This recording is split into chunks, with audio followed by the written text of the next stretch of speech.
跟住。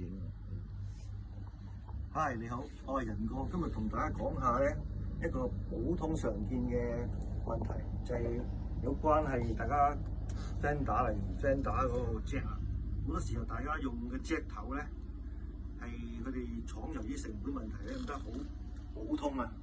咁有陣時甚至有啲咧，因為大陸出嗰啲咧，佢哋嘅 standard 咧唔好啊，出得唔好啊。嗱，呢個好薄㗎，咁呢個都算好啦。佢咧能夠接觸到呢個凸位，能夠接觸到呢個凹位，咁都算叫初步合格啦。但係由於佢嘅片咧係唔夠硬淨啊，因為呢啲普通嘢，咁啊所以有問題嘅。咁啊呢隻咧，我哋可以用呢隻都其實都唔得㗎啊！呢隻，但係你睇到問題就係佢都係薄㗎呢隻，係咪？但係呢隻，如果你呢隻stereo 頭嚟嘅。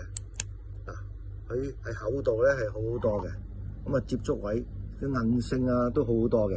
咁我哋揀啲 jack 頭嘅時候咧，如果你嗰支吉他需要好啲嘅穩定嘅時候咧，就最好咧就係揾一啲厚料啲噶啦。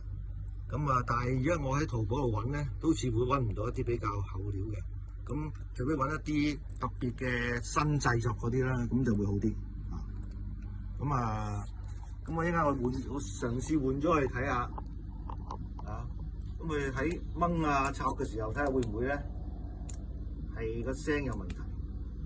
咁呢啲如果平料嘅話咧，大家可能會買一支吉他翻嚟咧，或者用得耐咧，都會發現到好多問題出現嘅。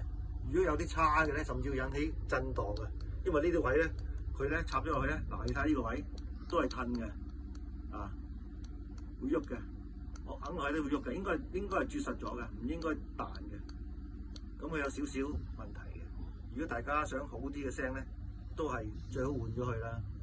咁啊，今日同大家分享到呢度。